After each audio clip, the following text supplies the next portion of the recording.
I sent an apology to my wife and my daughter yesterday. And I had a couple of weeks ago, I can't remember if I mentioned it here, I had a big funk on a Saturday. I was really low and my head was in this really negative space. And that had been coming for weeks. My wife and my daughter both struggle with health stuff.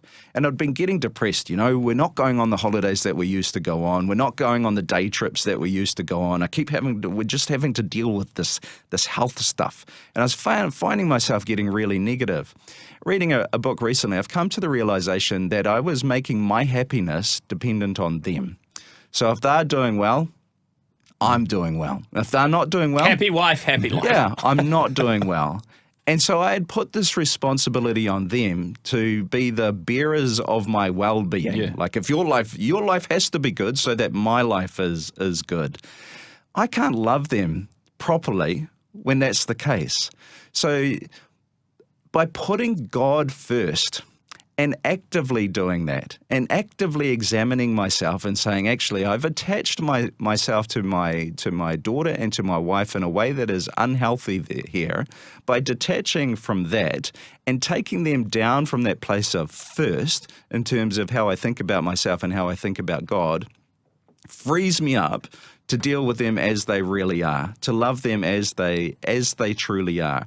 And as I turn my eyes towards Jesus, an unchanging foundation where all the things that I would attach myself to in this world, whether it be relationships, whether it be markers of success, the things that I love to do, all that stuff changes. It comes and goes. So if my well-being is attached to those things, then my sense of happiness, my sense of peace, my sense of joy, that stuff that Jesus can give is going to go up and down.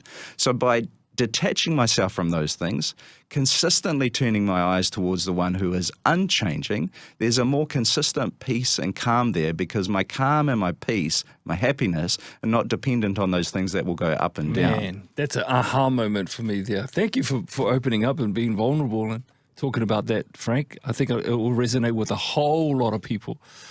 It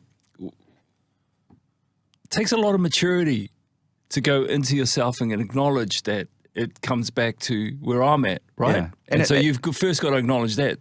And it takes slowing down and listening to yourself, which is why practices like prayer, but not just prayer where we're verbalizing stuff all the time, but prayer that involves things like silence where you hear yourself and you're able to go, oh, actually, that thing's not healthy.